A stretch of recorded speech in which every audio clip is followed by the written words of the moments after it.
క్యాంపస్లో పెట్టాం. Scheme B, ఒకవేళ అనివార్య పరిస్థితులు వస్తే ఇక్కడి నుంచి వెన్యూ అక్కడికి మారుతుంది. దానికి కూడా పక్కాగా పగడ్బందీగా ఏర్పాట్లన్నీ చేశాం. అవి కూడా రెడీగా ఉంటాయి. అన్ని సవ్యంగా జరిగితే 2 ప్లేసులు జరుగుతుంది. ఒకవేళ అవాంఛనీయ సంఘటనగా జరిగితే స్కీమ్ బి కూడా ఒక 25,000 మందికి అక్కడ చేస్తాం. దానికి కూడా రెడీ చేశాం. అదే మాదిరిగా ఆ రోజైతే ఇప్పటి వరకు రెయిన్ఫాల్ లేదు. వెదర్ ఫోర్కాస్టింగ్ ఎక్కడ రెయిన్ పడుతుందని లేదు. ఇదే కంటిన్యూ కావాలని ఆశిస్తున్నా.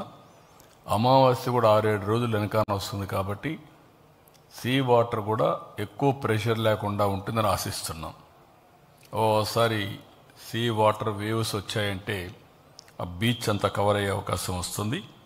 అవి కూడా వీళ్ళంత వరకు కంట్రోల్ అవుతుందని ఆశిస్తున్నాం. ఇది కాకుండా నేను చెప్పాను 326 కంపార్ట్మెంట్స్, 304 కాదు 326 కంపార్ట్మెంట్స్ సెక్రటరియేట్స్కి అన్నిటికీ మ్యాపింగ్ చేశాం. వార్డ్స్ కావచ్చు, పంచాయతీ కావచ్చు, ఆఫీసర్లు కావచ్చు, ఈ సెక్రటరియేట్కి మ్యాపింగ్ చేసి వాళ్ళు ఎవరెవరు వస్తున్నారో వాళ్ళందరినీ ముందుగానే ఇచ్చేసి ఏ సీటుకు ఎవరు రావాలి అనే సీటు కూడా ఇయర్ మార్క్ చేస్తున్నాం.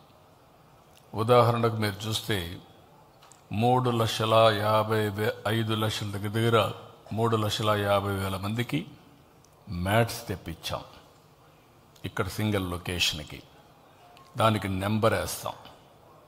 326 అపార్ట్మెంట్స్ కంపార్ట్మెంట్స్ 326 కంపార్ట్మెంట్స్లో 1000 మంది ఈచ్. ఆ 1000 మందికి కూడా నెంబర్ ఇచ్చేస్తాం. First compartment 1 to 1000, 326 compartment 1 to 1000. దానికి కావాల్సిన దారి, ఏ దారిలో రావాలి, ఎటు పోవాలి, ఎవ్రీథింగ్ ఇయర్ మార్క్ చేస్తాం. There is no confusion. అదే మాదిరిగా ఇది ఎవరంటే వాళ్ళు వచ్చేసేది కాదు, ప్రాక్టీస్ చేసిన వాళ్ళు వచ్చి చేసేది. కాబట్టి ముందుగానే అందరికీ ఇయర్ మార్క్ చేస్తే వాళ్ళే వస్తారు, వాళ్ళే ప్రాక్టీస్ చేస్తారు.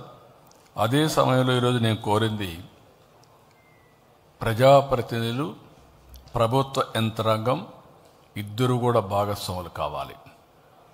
ఇది ఒక ప్రజా ఉద్యమంగా ముందుకు తీసుకుపోవాలి.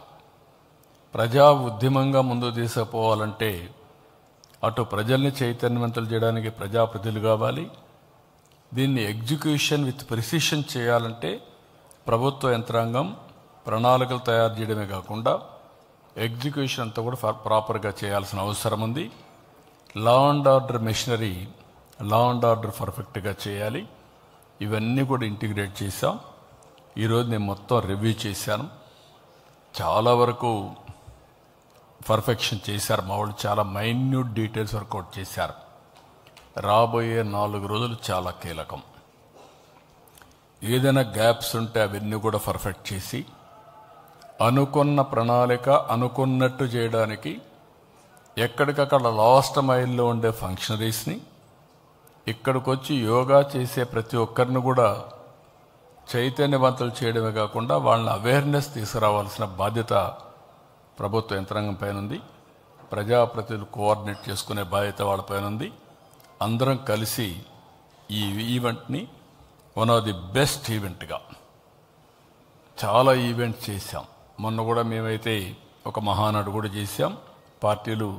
మిగిలిన పార్టీలు కూడా ఎన్నో కార్యక్రమాలు చేస్తాం. అందరం కలిసి ప్రజల కోసం చేసే, భవిష్యత్తు కోసం చేసే పెద్ద ఫంక్షన్ ఇది. One of the best event.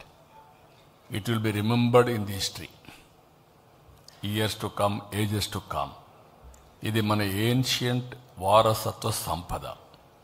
ఈ వారసత్వ సంపదని మళ్ళీ ప్రధానమంత్రి గారు ఏదైతే రివైవ్ చేశారో దాన్ని లాజికల్గా తీసుకెళ్ళి దీన్ని భావితరాలకు అప్పజెప్పే బాధ్యత మనందరం తీసుకోవాల్సిన అవసరం ఉంది.